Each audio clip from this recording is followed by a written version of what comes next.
I'm missing a window. It's fine. It's fine. I can. It is. I was about to ask if everyone's played with the new Scorpius yet, but no one's played it at all. So Yeah. I've seen a few what- videos. Some people have been able to give it a try. Yeah, but it's just really not sparse, many. and you know the whole the confirmation bias. If you see someone playing it, that obviously means that they were able to get in, not you. So people are like, streamers get access and we don't. Oh It's yeah, like I spent 3 hours on a stream not playing. You the could not with conspiracy that. theory nonsense of streamers It's getting like, special access and special privileges, just absolute lunacy. yep, there's that. All right, I'm here now. Play what? Was that? Yeah, no.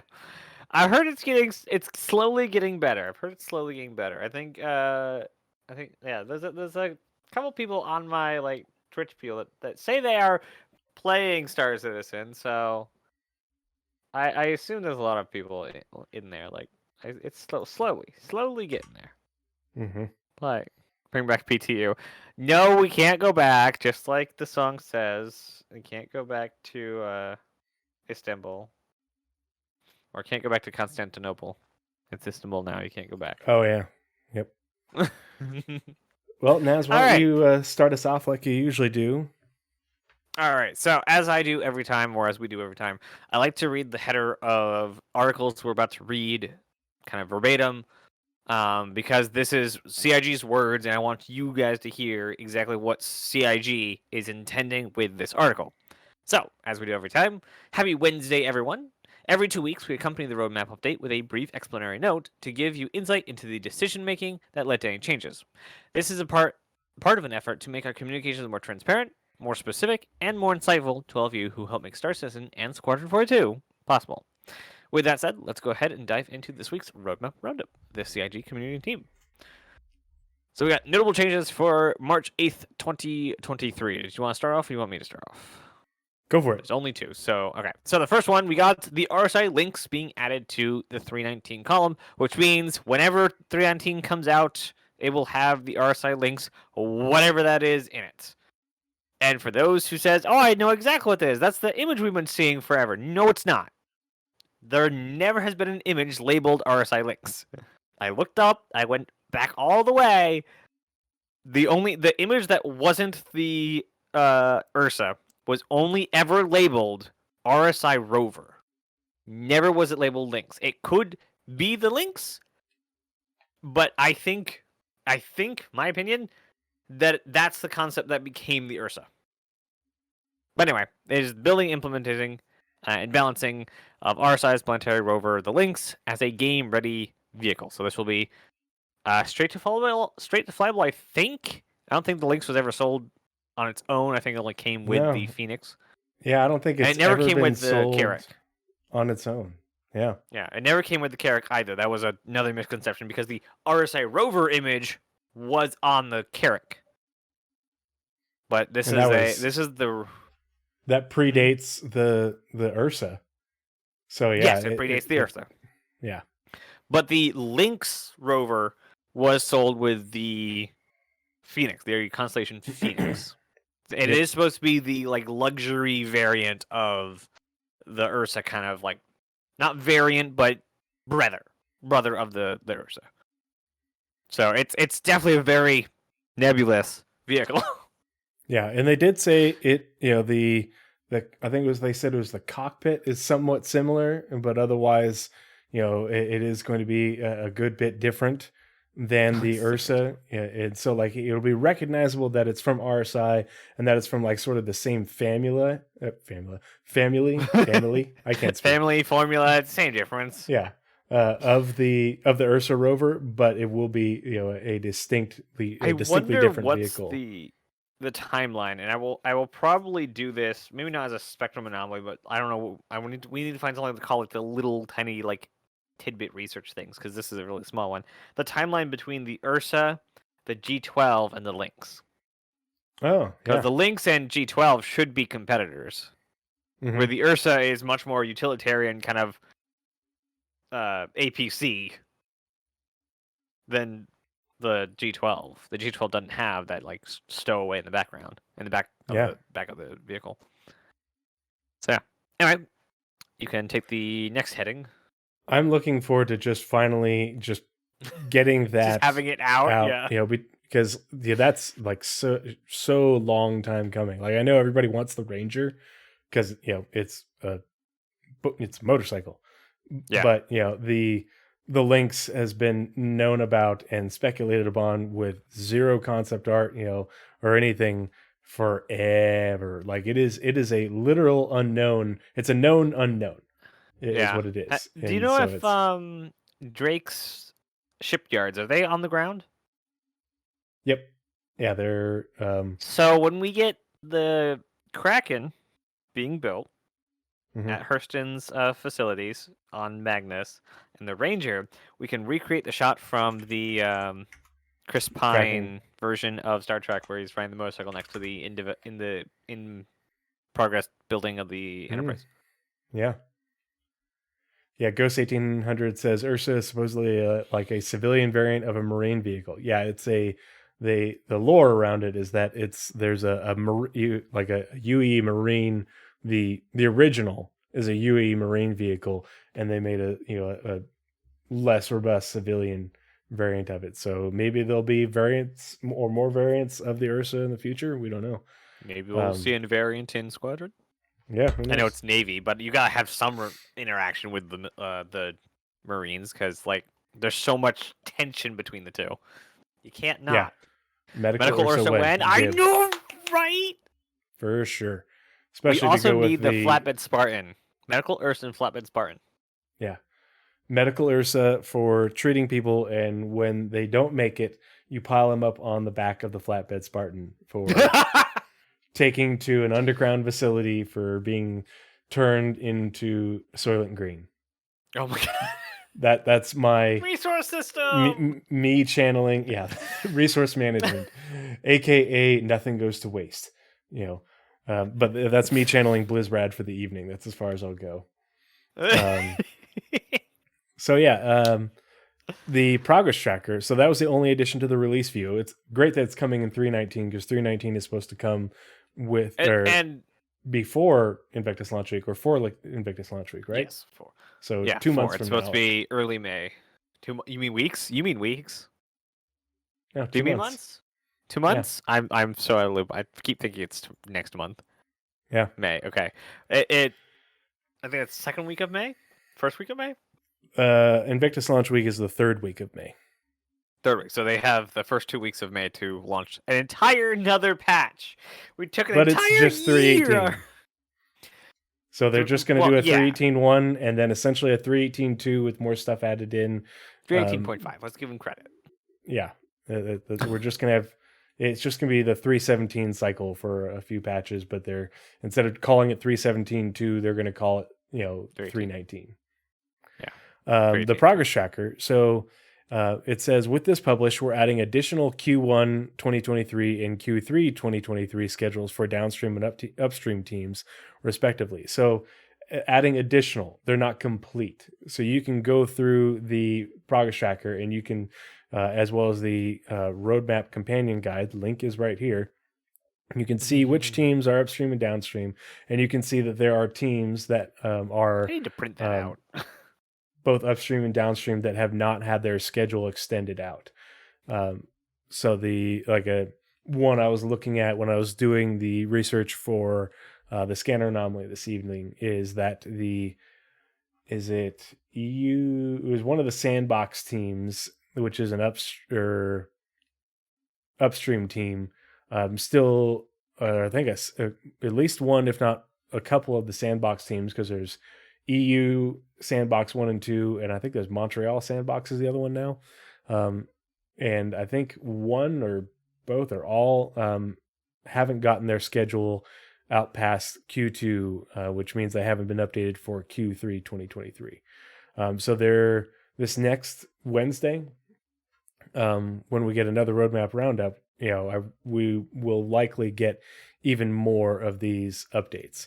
And so, yeah, it's kind of frustrating that we're still getting Q1 work added to the schedule. Q1 being 2 weeks from being done for the upstream or the downstream teams. But this next starting in April when we get the Q2 schedules for those teams, that those will be coming out a bit faster. It's just been getting dragged out as they've been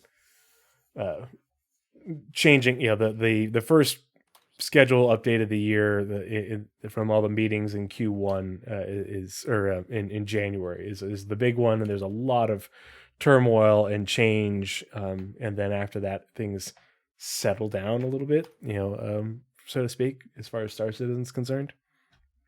So the only deliverable that was added to the progress tracker, and now this is the only deliverable that was added that wasn't on there before. When we get into the ShinyTracker reports, we'll be looking at how a lot of the deliverables have been changed from this most recent update. But the only thing added was additional derelict settlements. Settlements with both gameplay and social elements spread throughout the Stanton Wilderness using the Rastar tool. So if you remember, we did a big spectrum pulse on the Rastar tool back in November, because they did a Rastar presentation for CitizenCon, and then another, I think there wasn't there a follow-up ISC like a month after that? We got a bunch of Rastar information in short order. So Nazeris and I did a big spectrum pulse on that back in November, because Rastar version 1 was released to the devs in early fall, late summer last year. I don't remember when it was exactly. And so now they've been using the Rastar tool to, if you read the monthly reports, you can see that they have been going in and essentially making the most updated versions of the outposts and settlements in Pyro. It's like version 2 or what did they call it, Naz? Do you remember what the verbiage was? Rastar? For the outposts and settlements in Pyro, because I'd have to look it up. But basically, they're on like round 2 or 3 of the outposts in Pyro, and the way I read that was they already did the ones that were the the sort of civilian homestead ones, and now they're going out and doing the abandoned pirate ones. Now that they have the additional overlays added to the tool, and there's more updates to it as well. So they're adding more and more outposts and settlements of various types to Pyro. Pyro is going to have a lot of locations in it. But yeah, that's it for the Roadmap Roundup. Let's go ahead and we'll get into the ShinyTracker. So again, if you are new to the podcast and you aren't familiar with the ShinyTracker, shinytracker.app is a tool that Nazeris and I pore over with the Roadmap Roundups in order to get additional information regarding the changes to the progress tracker.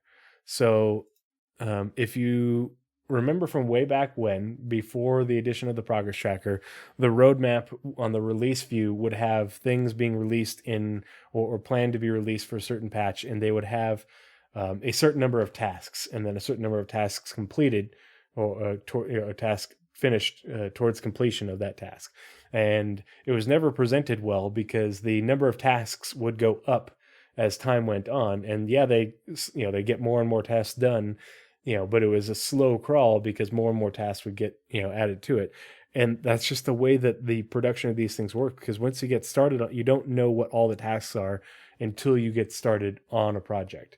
So as you get started on these projects, these game dev projects, you figure out, we have now, we got this done, but we also realized in doing this, we have to do this and this and this as well.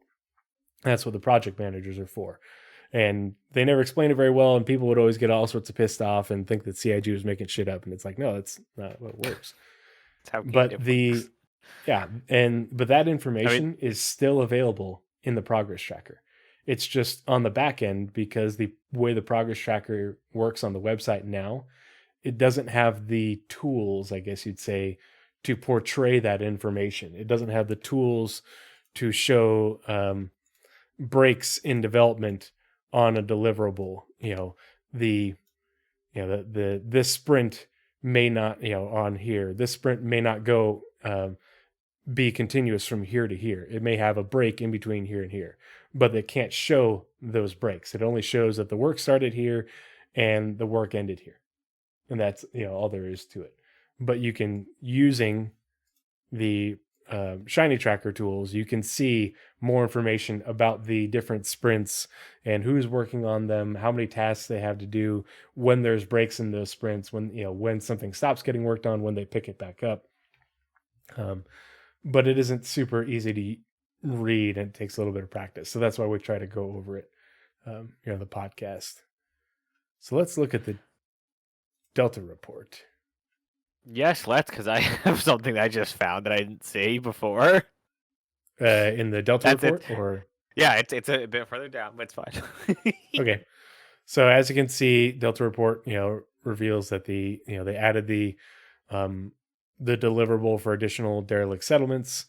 The sprint goes from the beginning of January 2023 to goes to the end of June, but that's for the Montreal Sandbox team, which, if I remember correctly, give it a second. Montreal Sandbox year. So Montreal Sandbox has the sprint for building interiors goes out into Q3, but underground facilities goes only to the end of Q2. And additional derelict settlements only goes out to the end of Q2. So I don't think that they have gotten all of their work scheduled. I think that we'll probably see these sprints get updated for additional derelict settlements and underground facilities, or at that, or maybe that's when they intend to have the work done. We don't know. But I kind of find it hard to believe that, for underground facilities, and we'll get more into that later, that that work isn't going to continue with Montreal Sandbox 1 after this point, because there's a lot more work to be done. And we'll talk about that when we get into the scanner anomaly. The rest of the work off to EU Sandbox 2. It might be, yeah, because some of they do share a lot of things. But so yeah, like the achievement service deliverable was updated, and usually these things you'll see it says end date has moved earlier, so the end date for the currently scheduled work or sprint. So sometimes it just means that they added more people to that sprint and they think they're going to get it done sooner, but most likely it means that the devs that were working on it after a certain point were reallocated, so they shortened the sprint and they moved them onto something else. Oh my, that thing was like lobbed off. What's that? Yeah, the achievement service. It was supposed to end at 02/12/23. Whatever work was scheduled to start has been killed. Yep. That work never started. Because if you look at the progress tracker, now the bar only goes to October 2021. Yeah, so you can now click on it and you can see that they originally had decided, they had work that they wanted to schedule out to here, but they a new sprint, like you said earlier, the progress tracker doesn't show gaps really well. So it would have shown a solid bar, but I imagine it was a gap in between the work that had been done and the work that this had scheduled that has been evaporated into infinite. There was going to be a sprint in here by the game. Yeah, it's the game services team. We don't know what the details of that sprint. Let's see, where was it? We don't know what the details of that sprint were. We just know that it's gone. And it may have just been a few weeks. And it's gone. But yeah, and it's gone. Yeah.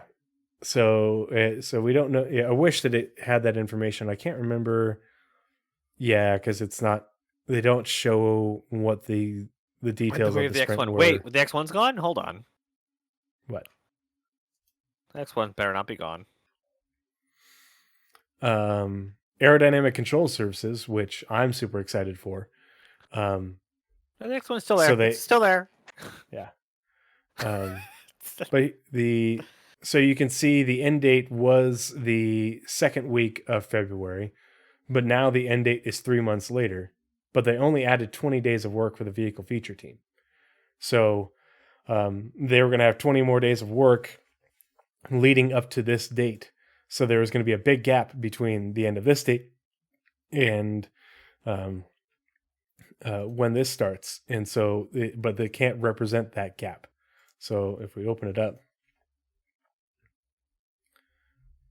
so it was supposed to stop here. Now it's stopping here, but they added 20 days of work. So there's a new sprint that essentially starts right here and goes to here for the vehicle feature team. But it shows a solid bar. And the progress tracker says 39 weeks of work, but it's not 39 weeks of work. And even though it shows a full-time bar, it doesn't have the lines in here. It just means that when they were working on this, they were working on it full-time. But they, weren't working on this continuously from here to here, because they added 20 days here in a 3-month period, which is a lot more than 20 days. I wonder like what they are working on for the roadmap, because Jake has said he has a laundry list of things he'd like to add, but like showing gaps in work is kind of a big one. Oh yeah, and all they would really need to show, like either like the head tile that stays on the left side, or just like a little check mark to say it was released or not released. So basically, tile showing gaps in work, and then also having it, when you show the gaps in work, having that recalculate the amount of weeks that something's worked on. Because I can't tell how many times, and streamers, content creators are super guilty of this. We're like, oh my gosh, they've been working on this for 107 weeks. No. Oh, yeah. I've been guilty of that. I don't think of that all the time. Yeah. Oh yeah, we didn't. Up until a year ago, and some change, I didn't know. I've only been using, even like a week ago, I've said stuff like that. But yeah, and without going back to these reports and digging through, you wouldn't be able to find out which ones had gaps and which ones were solid. They've been working on this the entire time. So it's really just from week to week. Yeah, that's why the other report, the scheduled deliverable report on the ShinyTracker is so gosh darn good. Yeah. Because you can actually open them up and say, not that button, don't do that. You can actually open them up and see the gaps. Yep. But like on the progress tracker, it'd be really nice is if once a tile is done, they just like add a green check mark or turn the tile like green or whatever. And if it's not, you can just assume there's going to be more work added. So if it's not complete, it leaves the door open for more. Like that can be in the caveat page. Like, hey, if it's not green, it means it has potential to get more work done later. It's not done. Yeah, more colors. We need more colors to simplify things. Green, orange, red, yellow. Coding. Yeah, well, the whole thing. Yeah. But that lets them do the like, hey, it hasn't been worked on for like 6 months, but we still have stuff we need to get done on it. Just that finish up stuff is waiting for engineers or whatever. Mm-hmm. That'd be a thing. So this one's another good example of that. AI vehicle perception. End date was 12/15 and is now 2/12, which was last month. But this is an upstream. No, this is a downstream team. But they added 42 days of work. Well, because of the vacation, the winter break for them, they basically were working on this right up to their break, and then continued to work on it all the way out to here. There wouldn't have been a break in that sprint from the sprint that they were already on. They just picked up where they left off. But again, prior to that, we don't know. Yeah. C8R Pisces, we know what that is. Bounty Hunter V2. Our old friend. That's the tree Pisces, you mean? Yeah. Yes. This is my ship. You need to get them to get you a yellow and drab green skin for that. Yes. Yeah. I need or I want an olive drab skin, and I think it's like some sort of Geneva Convention thing or whatever. Like it's a protected symbol, but the red cross for medevac. I just want you're not allowed to put that in OD games. green.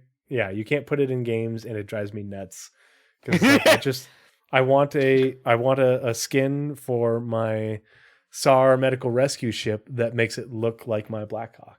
That's all I I want. don't remember what game, but one game got in some serious trouble for putting in protected medical symbols. Yep. It was a whole thing. Like they were not at the it was the UN, whoever oversees that was just Yikes. lots of troubles. Yeah, Ghost 1800 says so many games eventually had to remove the red cross, and I don't. There's got to be a reasoning for it. I just don't know what it is, and I can't think of it. And it's like, what? Why would you not I want that to imagine be in games and stuff? It's in well, movies. I imagine there's So the like product placement is one thing where you would no press is bad press, but with protected symbols, it's either everyone or no one. I would imagine this is like UN level kind of politics here, so I imagine it's just way too much red tape, yeah. and so they just persecute everyone. Bounty Hunter V. Yeah, no, it makes sense. It sucks. It's my immersion. Yeah, that's why sci-fi games have such a good like stage, because like, oh yeah, we got rid of the Red Cross organization decades ago, centuries ago. We have this new symbol. So Bounty Hunter V2, we've been keeping an eye on that, watching on that. The end date was extended a little bit less than a month. EU Landing Zone 2 added 20 days of work. Narrative added 27 days of work. Not heavy loads on those. They're basically like part-time sprints. And so with the way that Bounty Hunter V2, the sprint itself is looking, to me, it almost looks like they are slow boating on Bounty Hunter V2, the feature, until the back-end tech that supports it is done, aka Quantum and the various services of Quantum, which have been they do have resources working on Quantum and the different services that are part of it. You can see those on the updates to the ShinyTracker. We do know that they're working on them. But PES and the work on PES really pushed development on Quantum and everything back by a good 6 months to a year. Yeah. Yeah. Because we know they picked up work on those things in the fall. But if you look at the tile for Bounty Hunter V2, it does look like it could have a release sometime soon, because SST has been working on it for a while, and they had a full-time sprint. So either they didn't finish all the work they needed to do, and it's just waiting for them to get back to it. So they probably did a lot of their work on this end of it, but they still have to work on this. Doesn't include the services for Quantum that feed into the Bounty Hunter V2 feature. The AI services, they have their own. It labels it. It labels it in there. This will rely on various new backend tech, but those things have their own individual deliverables. NPC scheduler is listed there, and also the security service. Virtual AI is what we talked about. It's in. Actually, virtual AI also has its own. Yeah. Security service doesn't have its own. Hold on. I thought security service was its own tile. Security network is its own tile. Yeah. V1's done. V2 goes out till September. Yeah, the V2 one just got updated within the this sometime this year in the roadmap updates. Virtual NPC goes out to August. So we could see a 4.0 Bounty Hunter V2. I could see that. Ghost 1800. Security service, they need to get on those 40 plus Ninetales camping out at a single outpost. Yeah, no joke. They where are they getting all those people? Why is no one tracking them? Yeah. Pardon me. I could see it. What I honestly think, though, is that we're not going to see a significant push towards quantum supremacy until post server meshing dynamic v2. They're going to get that hammered in, and then they're going to say, okay, now server meshing's done. We have all of these devs to implement the strongest economy any game has ever had. I don't know. I think see that the only thing is that's a different team.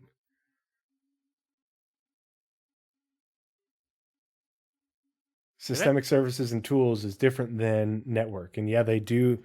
SST did work on PES and stuff. Okay, but so their SSTs work on server meshing dynamic v2. Is that better?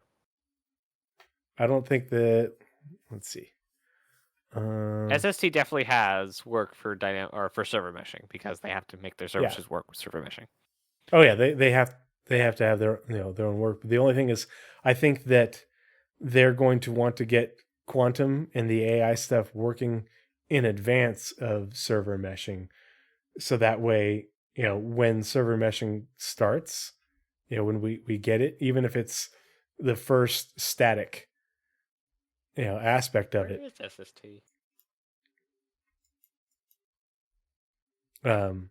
That when we are able to have more NPCs, that the NPCs do the thing, and because they don't want Pyro to just be another system like Stanton. They want Pyro to be a system, along with Stanton, with a functioning economy, with missions that aren't just the same ones we've always had. So I think that's engineers. Yeah. Let's keep going with this. 4 engineers. Building interiors. Obviously, that sprint extended for another 3 months, another quarter. Interestingly enough, though, the Montreal sandbox added 73 days of work for that sprint, and narrative also added 27 days of work. But then EU sandbox freed up 14 days. So Montreal is doing the bulk of the work on building interiors at this point. I want them to announce furniture stores. Yeah. The second I see the Galactopedia update with furniture stores, I'm going to be making a video. I can't wait. It's good that they're adding narrative to this, though, because narrative is the ones that they're going to be fleshing out the facilities as what their role is, the missions that occur there, what people there are, instead of it just being a hollow structure, the actual also flavor the smaller to it. details. Yeah. Like the furniture and who made it, the bar, the drinks at the bar, the staircase, the lighting, who made the lighting. Yeah, making them fit. Yeah, having the names for everything, every company that manufactures any item in the game, that's narrative's job, and I love that. I talk about a lot the original concept images for shops. They have companies in the game that build different types of furniture, whether that be base, bottom of the barrel IKEA furniture or high end super luxury furniture. They have companies for that, and I imagine those companies have gotten more fleshed out in the background while we don't need them. So they're going to be coming onto the Galactopedia when they start going, oh yeah, this piano, that's actually by this musical instrument manufacturer. It's going to be so cool. Actually, do we have one? Do we have who made the piano on? Yes, we do have who made the piano, because the luxury furniture designer that helped with the Constellation Phoenix helped with that. So yeah, we already have at least one furniture manufacturer in the game. You had said that you were, as far as the Delta report or ShinyTracker in general, you had stuff that you noticed about Squadron.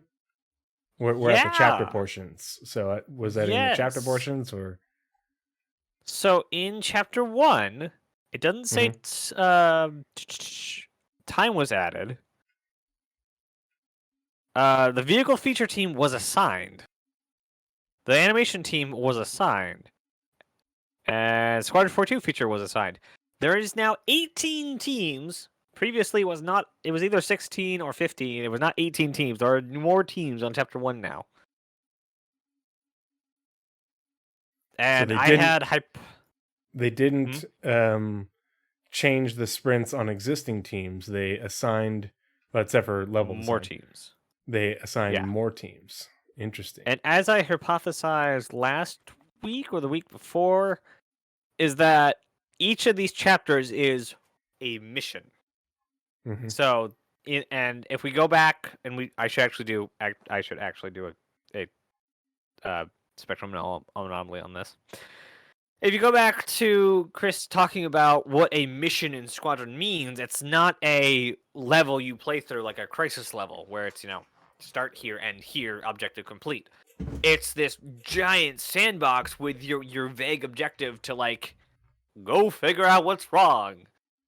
And even the vertical slice, we saw their job was to go from point A to point B to point C and then report back. Well, they went point A, point B, and let's go rescue this other person. And in doing so, or let's go talk to this other person. In doing so, had to go rescue them, found some slavers, and got some more data on things. Talked to a salvager, and the mission would still be in effect until they finished their objective and did the transition downtime that all missions that Chris ever builds is going to have. You have that downtime transition where you're walking around. In this case, you're the Stanton, the Idris that you play in. So between mission 1 and 2, you probably are not moving out of the Archon Station Odin area, which means they don't need to build the Archon Station Odin area again. So they don't need like level design, and they don't need as much vehicle work, and they don't need as many characters or faces or animation. So for chapter 2 or mission 2, there's a lot less work needed. That's my tinfoil hat here. Why chapter 1 has 18 teams of 130 weeks. Some weeks are gap weeks. We know this now. And then chapter 2 is 6 teams with 76 weeks. Like, it looks like either chapter 2 is nowhere near complete, which that doesn't make any sense. They're polishing the game right now. So that is my hypothesis. My grand scheme is that these chapters are mission chapters, and the reason that some have so little work and some have a ton of work is because some of them are used the exact same thing as their previous chapter. Mm-hmm.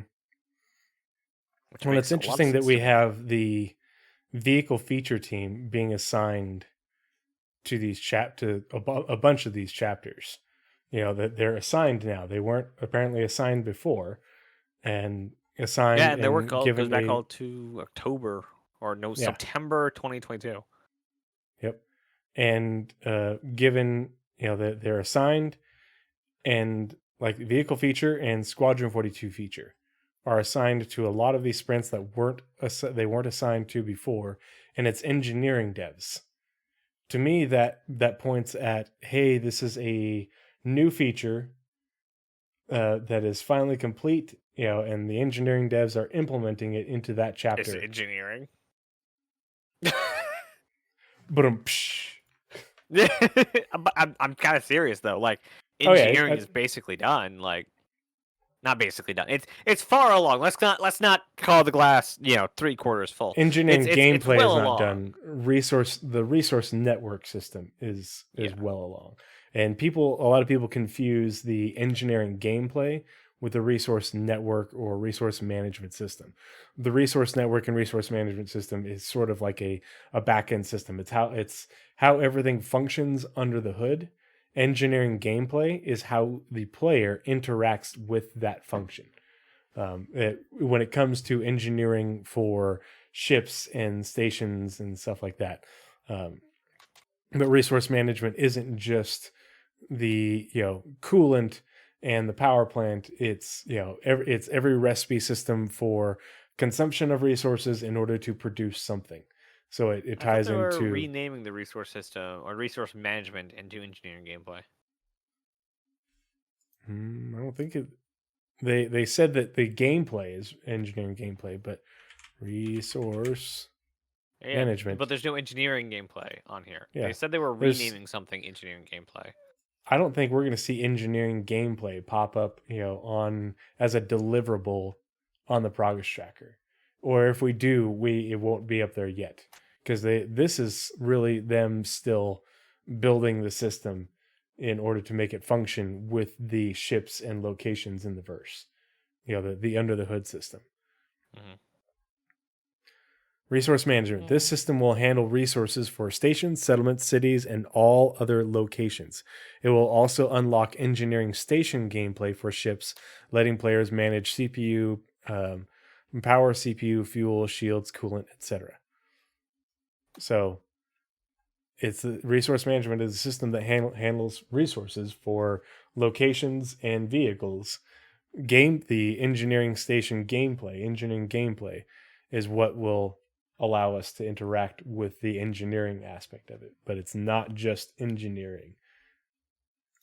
When they say resources, it could be, resources means you put in these resources and this production node makes this thing and it pops out of a freight elevator and now you have to deliver it somewhere. That's how that works. So continuing on. But yeah, a lot of things getting assigned to the chapter work for Squadron 42. And that makes a lot of sense, especially in particular, the vehicle feature team getting assigned. We don't know what they're integrating, but they seem to be integrating something into a lot of the chapter work. Now that a certain something is done or done enough that it can be integrated. So, yeah, that's a good observation. Because otherwise, for a lot of these things, I just skip through it because so much of it is this team added this many days of work. This team added this many days of work. Very few.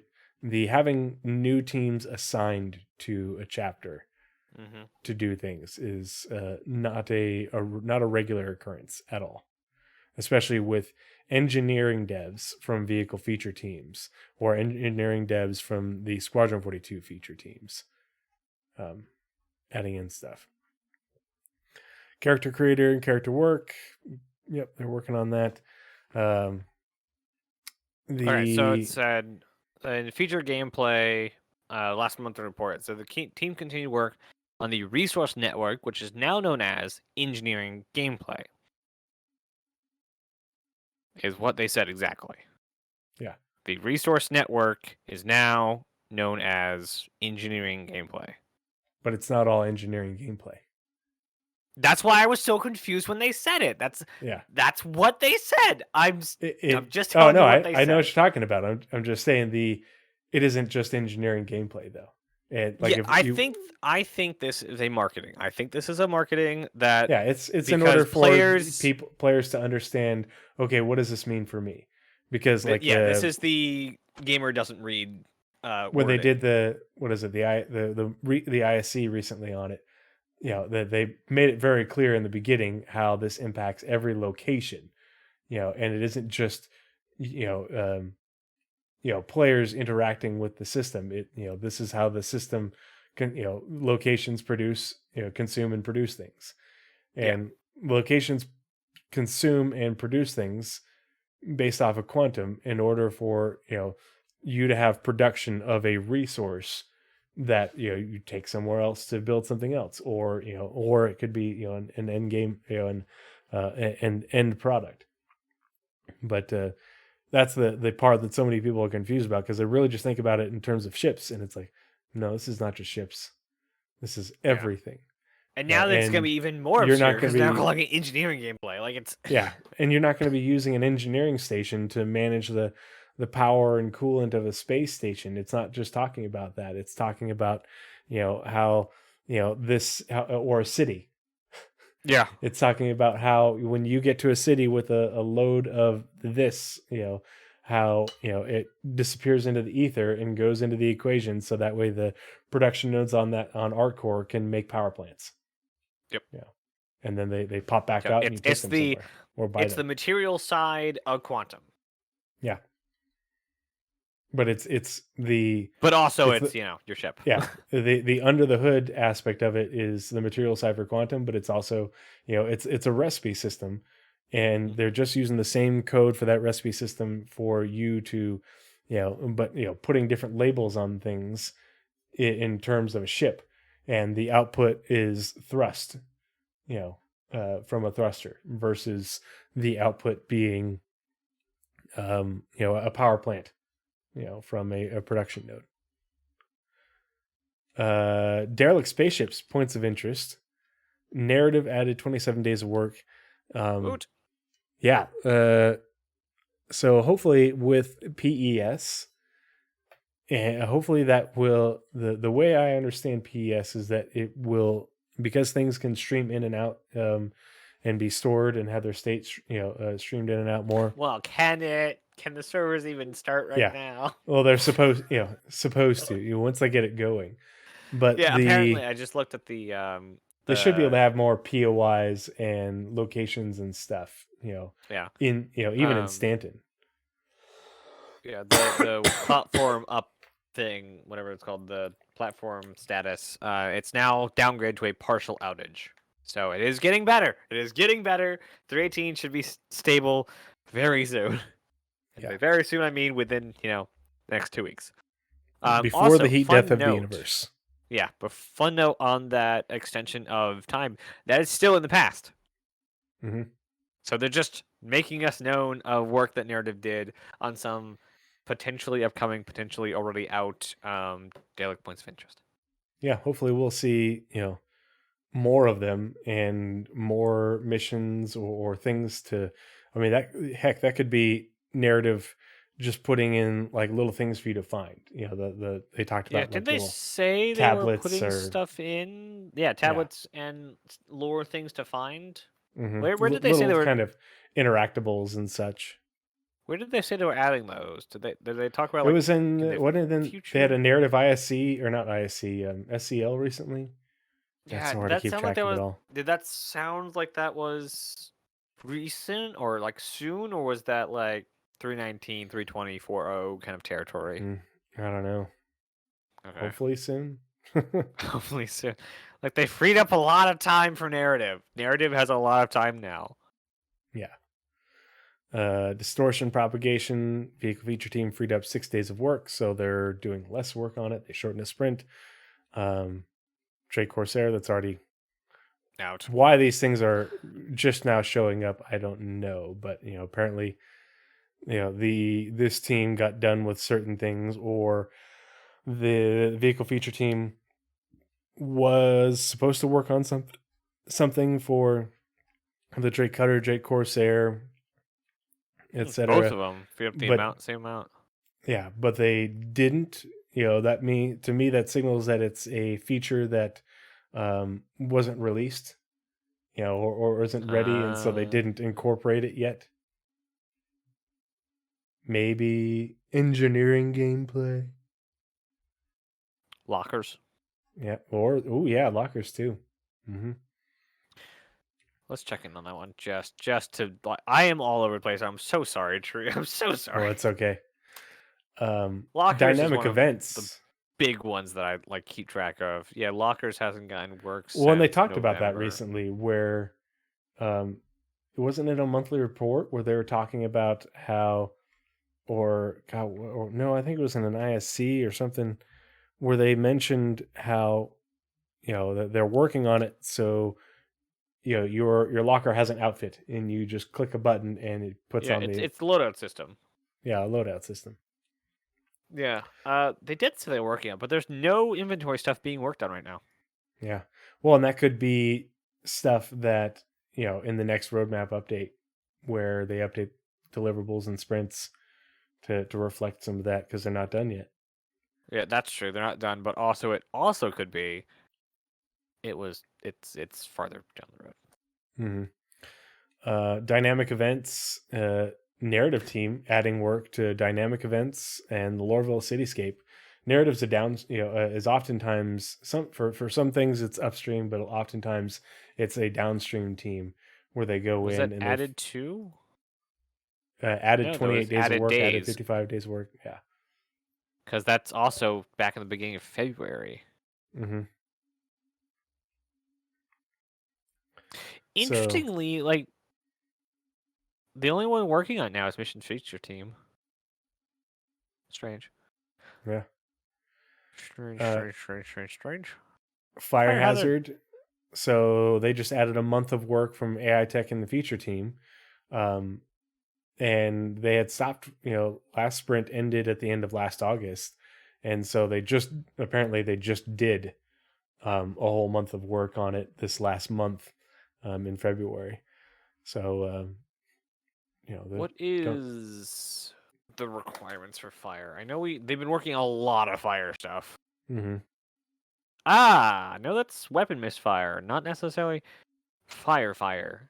So fire extinguisher and fire hazard are both tentatively complete, I'll call them. Mm-hmm. What's the incendiary? No, come on, type correctly.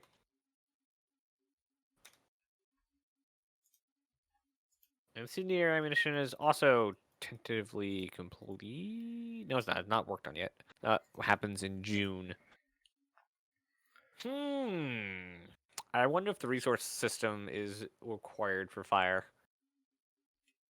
Could be. Or they are, because they're working so much on it, they have to update the fire system as they're doing that, because resource management includes life support, oxygen, or the air and where everything. fuel is and where it's going, and power system, and hey, we've gotten this working, so now we need to update fire, so that way when we have the ability to take the atmosphere out of a room, we have to update the fire to make it so that way it stops the fire, etc. The relay system, that is resource network. Yep. Yeah. Okay. Just trying to the get relays all are part of the all the clips in my network. head to mesh together. That's a really big feature. Oh, it's huge. Yeah. That's why that ISC about it. They were not subtle about how important this is, and how big of a feature it is, and how it touches. Was it Johnny Josevius, or what's the name of the dev who was at the beginning? He's like, it literally touches everything. Yeah, well, it's one of the much higher ups. Yeah. Like has an entire pillar of the much of the game, like gameplay pillar team or whatever. Yeah. He has an interesting accent. That's how I always remember him. Yeah.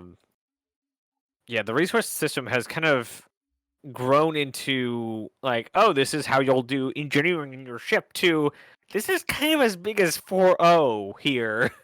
Yeah. Like, this is the resource system is now kind of as important as server meshing itself, because whether it's a city, an output's lights, or your ship's fuel, it's not a fuel, backend system, but it is a integral under the hood system of everything in the game. It's a middleware. Yeah.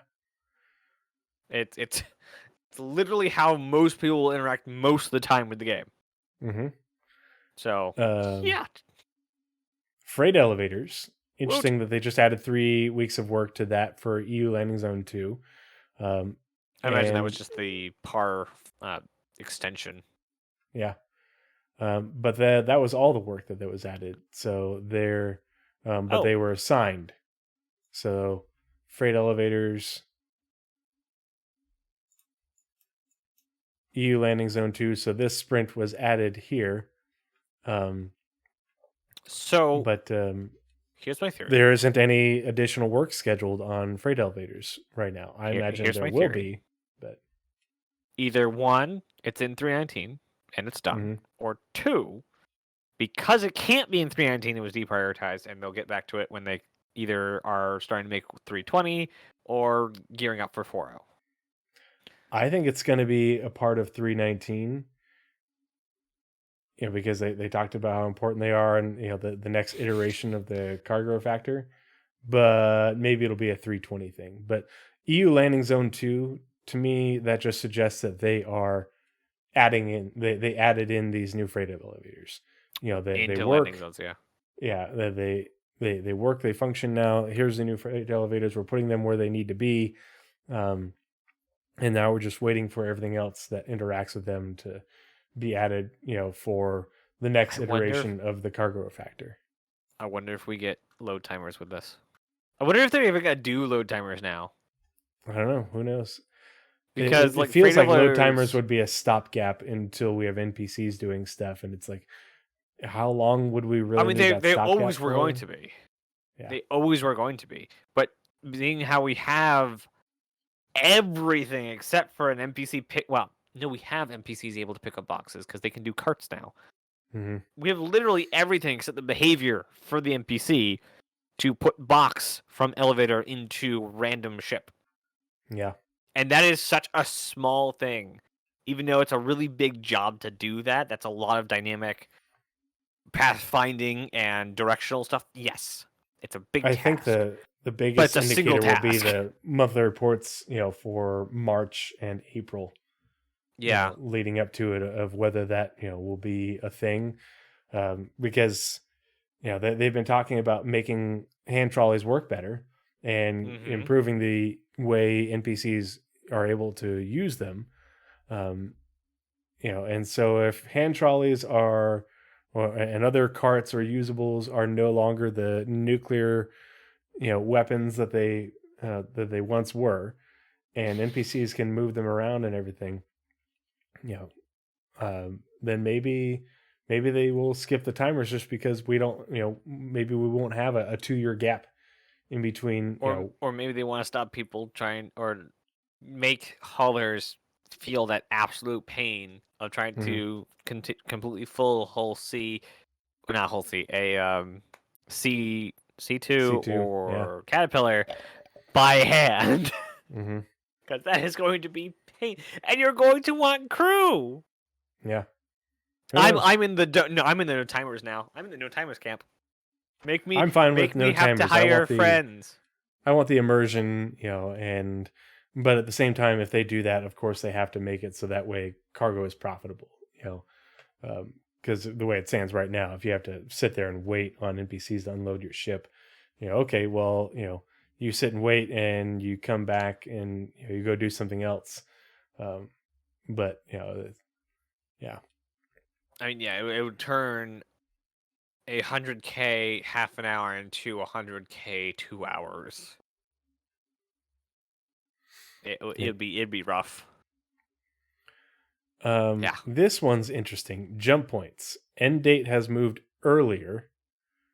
Time allocation removal or priority up likely. I think this is time allocation removal, because it was moved up from June 5th to March 5th, and the vehicle feature team freed up 89 days of work. So it went vehicle from feature. That's interesting team to get less work. Yeah. And on jump points. So I'm really upset that they did not do the server meshing burn down video part 2 the week after they put out part 1. Yeah. Oh, it's going to get sprinkled in over like an entire quarter or more. I don't like that because the amount of meltdown that the community did after the first one. Like, we need the answers that were in the second episode. Yeah. That are in the second episode. The context is important, and the gap in between episodes really mitigates a lot of that context. And we're not getting one this year or this week either. What are we getting this week? It's oh god, there's so many things. It's already tiles like all the same. What's this week? Modular mission system this week. Yeah. It's a normal ISC. So here's an interesting connection. Jump points. Vehicle feature team freed up 89 days of work. Instead of 7 engineering devs, it's now 5 engineering devs with 38 tasks. So it's a light load. So they were only working on it like part-time anyway, apparently. But now, map and radar system rework. Vehicle feature team was assigned, revealing 62 days of work, 2 engineering devs with 9 tasks. They were moved. So some engineers were reallocated from jump point work to the map and radar system rework. Higher priority. Okay. I'm gonna take your tinfoil hat theory and come with a new tinfoil hat theory on top of yours. That the reason it was less priority is because it's still a little ways out, almost a year, and the map system could come sooner than that. Yep. which means, and I've not been on the boat with everyone else about the 0.5 server meshing. I don't want them to do a 0.5 server meshing. Just hold it till you have version 1. I think that's part of the context that is missing from that episode 2 Mm-hmm. thing that we were like, talking are about. they actually planning a 0.5 or is it just? And the way they were explaining was weird. Like all the other Star Citizen YouTubers were explaining it really weird that they put in server meshing, but only sort of. But if you have sort of, why not just do the whole thing? Yeah. Why not use this sort of server meshing in addition to the server meshing, being that the jump point is a whole step instead of a half step? It doesn't. Nothing made any sense with them trying to explain it. Yeah. Yeah, and I think that's part of the issue with having it broken up into multiple episodes and not having them be sequential. And yeah, it left a lot of things unanswered and open and up to rampant speculation by people who have not been following. I mean, they rampant speculated on a single napkin. Yeah. Like, nothing else was talked about in the entire episode but that napkin. Mm-hmm. It's horrible. But yes, maps! Yeah. MFD when did rework, that go out though. Vehicle feature, it just only a couple days, but they... Oh, everything ends at the... And yeah, that's not done. That can't be done. They didn't change the end date, but they added a bunch of work.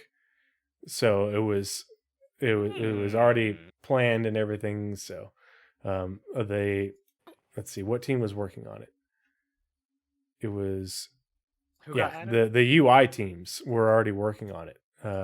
Or Squadron 42 UI and the graphics team, and then the UI tech team. And then they added the Squadron 42 feature and vehicle feature teams in these sprints alongside them.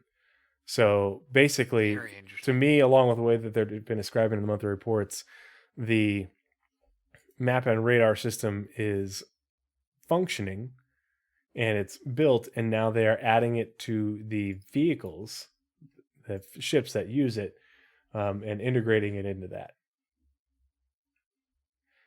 Northland Trooper says, be curious with the medical portion in ships will be affected with engineering. Yeah, especially because like it will have the medicine will have containers now. Yeah, the medicine will have containers, but you'll also have to make sure like you're gonna have to have power to your med bed. Mm-hmm. Also, I would imagine that they would put in hydration and saturation things. Because when you sit in a bed currently, it refills your hydration and saturation. Yeah. So those will also become tanks you need to fill up. And with places you can respawn at, you will need to keep your whatever the human glue is. Human glue. The 3 printer material for human stuff. That's gonna be a tank you need to refill. Basically, there's gonna be a lot of resource management for medics, for medics to delegate to nurses and whatever other lackey medical people there are. I don't know what lackey medical people are called. Yeah, techs. Oh, okay, techs. Moby-Glass rework, end date extended to essentially today. With hold on, why did we skip the whole C? Oh, it just says vehicle feature team freed up 27 days of work. So I know, that's fine. That's all you had to say. Continue. So the vehicle feature team got taken off of it. So the sprint didn't change. The vehicle feature team was working on it out here, and they removed that sprint. We don't know why or what that sprint entailed. So miscellaneous support is an interesting sprint deliverable. Because a lot of things get popped out of miscellaneous support. Oh my god, there are 40 teams. What? Yeah. There are 40 teams in miscellaneous support. Well, it's a catch-all thing. Yeah, that like so when the Mustang Beta that has the cargo that goes up and down, the Mustang Beta. No, I think that's the Alpha. The Beta is the one with the bed. Yeah, the one with the cargo.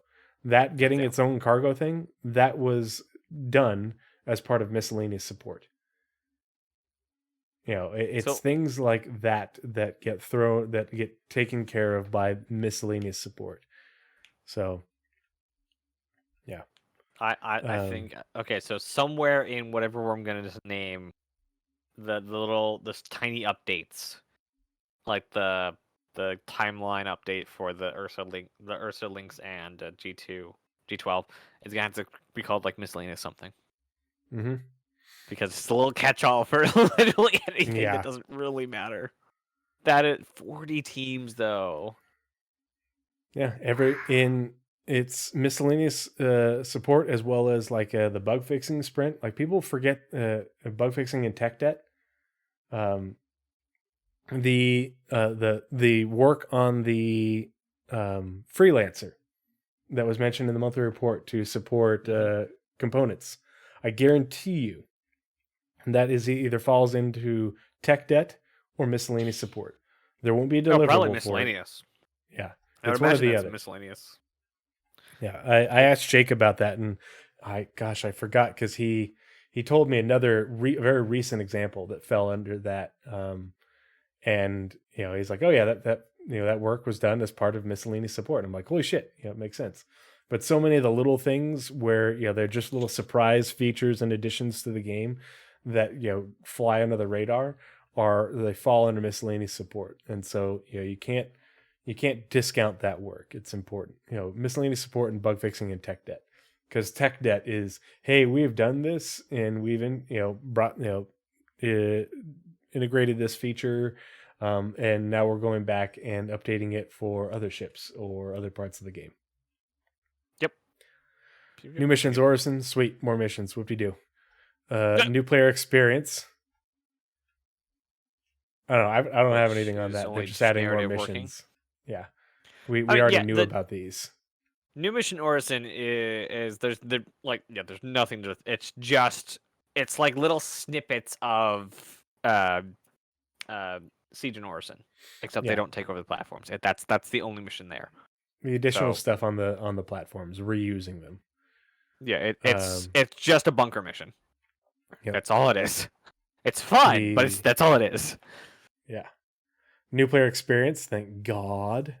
That's just narrative working on it now. Yeah. They added a little bit more work from these other teams, but they just barely extended that out. And the new player experience, is gonna be coming soon, and hopefully 319. Yeah, 319. Duh.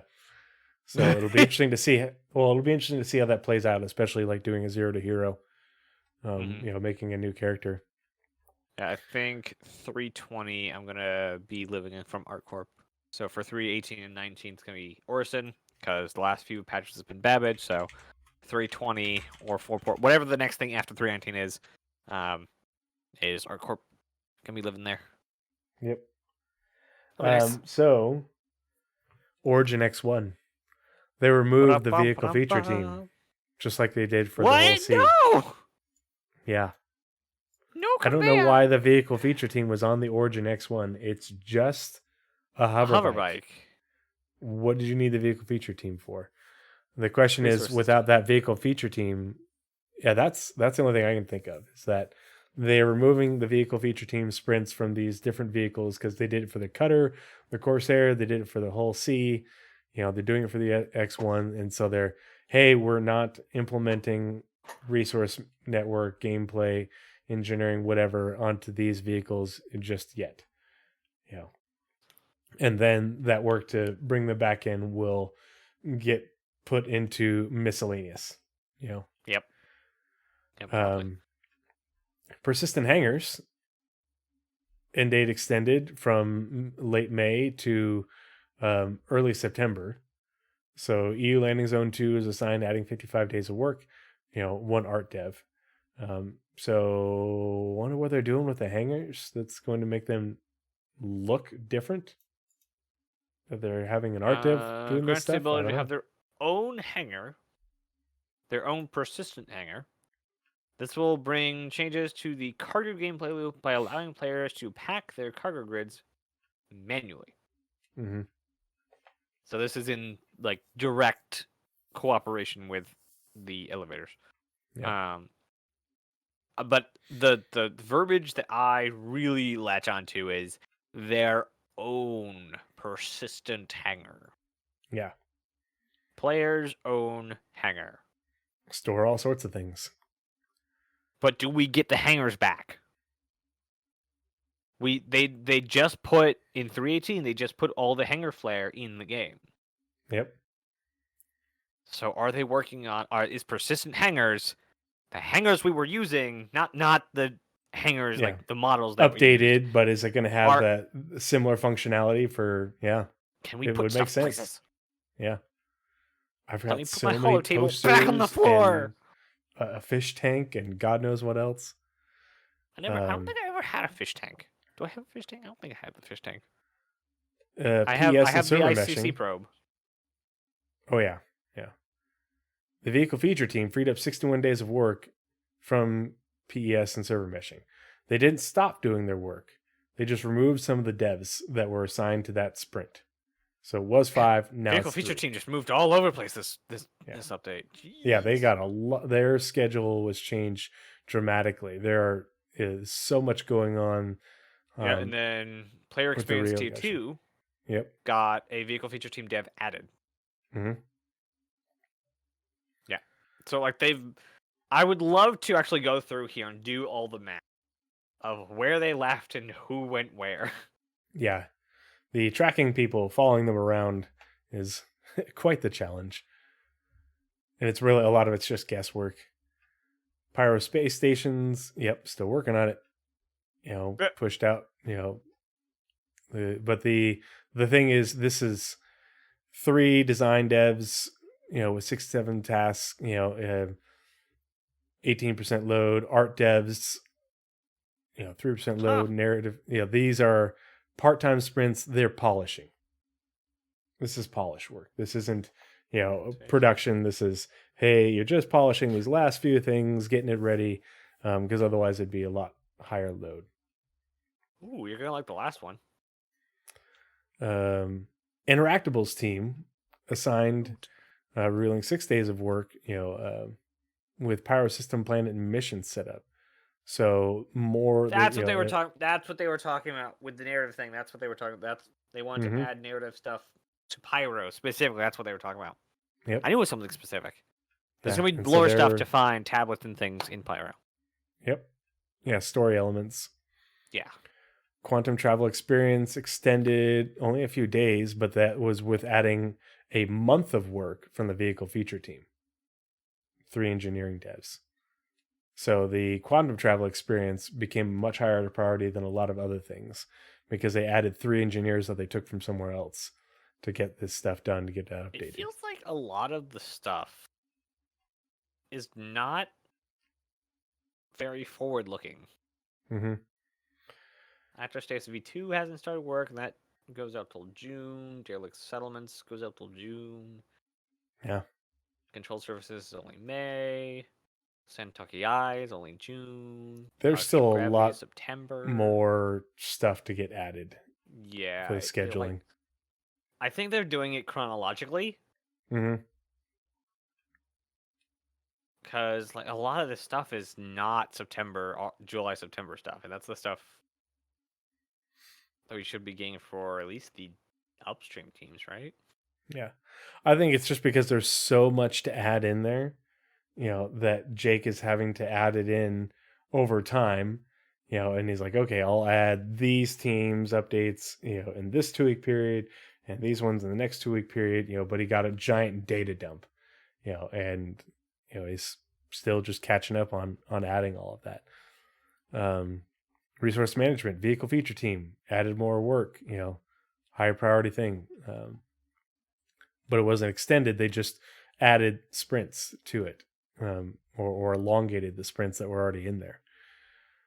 Space mines, end date has been moved earlier, time allocation removal. Yeah, the vehicle feature team was removed from space mines.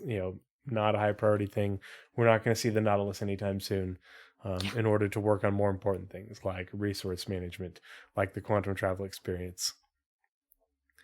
Squadron 42 vehicle support, again, another one of those catch-all things. This is just all the polish work, update work, tech debt, miscellaneous stuff for the various vehicles within Squadron 42 that are not the specifically named ones, like the Idris. And I imagine even the work on the Idris falls under this. But vehicle feature team added 97 days of work with a whole bunch of engineering, and design devs. And I imagine this is probably implementing, resource network stuff into various squadron ships. Yeah, even some devs got done because it used to be 9 engineers, designers. Now it's 7 engineers and 1 designer. So those numbers that left are people who got done with their work and is now moving on to something else. Mm-hmm. Third-person camera V2, basically removed. I feel like that's been in there since forever. Yeah. UGF's end date extended from mid-April to end of July. EU Sandbox adding 13 days of work. Montreal Sandbox was assigned, revealing 63 days of work, 2 months. So that was the extension of that. And we're about to get more into the UGFs here. Vehicle tractor beams narrative was assigned. The sprint and deliverable itself hasn't changed, but narrative was assigned, revealing 9 days of work. So we'll have to continue to keep an eye on vehicle tractor beams. I'm still hoping for 319. I think it's probably going to be a 320, but I think if we get a 320, it will be in July. I don't. That sprint seems awfully back heavy. And it's only a part-time on the EUPU, which means... Mm-hmm. Yeah, like, EUPU gameplay feature team. That's how, some sprints come in. They come in the last couple months of their sprint. Yep. And if narrative's already doing their last finishing up, I'd say I'd really I'd say the it's a good chance. Narrative is more descriptors and stuff for the manufacturers of the vehicle tractor beams, but then also I imagine the tractor beams probably have different sort of subcomponents or heads, kind of like mining, that do different things. This one has greater range but less strength. This one is able to lift bigger things, or negate more mass. SRV. Thank you. Yeah, because we have MISC tractor beams and we have Greycat. Oh, it's done. Or is that the name of the other ones? Yeah, the other vehicle ones. Yeah. So that's it for the Delta report on the progress for the ShinyTracker. We don't really need to go into the scheduled deliverables, but this just shows all the deliverables that are currently being worked on by what teams, actively being worked on. Yeah, so if you open up the more extra analysis, it's that area is a really good. It's right up at the top of it. Yep. It's a really good analysis for where time is. Yeah. For all of these teams being allocated, but at the same time, remember this is based off of the current progress tracker. And it all doesn't this site can do is current. Yeah, it doesn't have others. There's still a lot of sprints left to be added, and deliverables to be updated with the Q1 update. And so, this is not exact. It's just based off of what's currently available, and not all the information is there. Sorry, the weapon content team is full-time with 12 tasks scheduled, all of which are Squadron 42. Yeah, there are approximately 350 devs out of about 512, or 68%.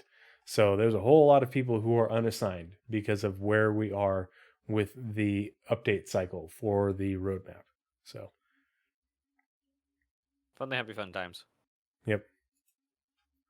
So if you have free time, I encourage you to take a look at these, because you can also open up these individual sprints and see what they actually look like. And each one of these dots is 2 days, right? So each set of dots, it goes by 2. Each set of dots is 1 week. Okay, yeah. Because the roadmap updates in the middle of the week is split up to pre-update and post-update. Mm-hmm. Or when pre-update, pre-Wednesday, post-Wednesday. Yeah. Or 2 weeks? No, sorry, 2 weeks. Because it's 2 weeks between updates. Mm-hmm. My bad. It's 2 weeks. So yes, each dot technically is a week, but the dashes will always come in between the lines, not on a line. There we go. The time slots you see on the RSI website are actually fragmented into many smaller sections, usually 2-week sprints. I do my best to combine relevant time spans by looking for overlaps. 4 days currently. Okay. Yeah. All right. So that's it for the roadmap roundup for March 8th and the ShinyTracker reports going along with it.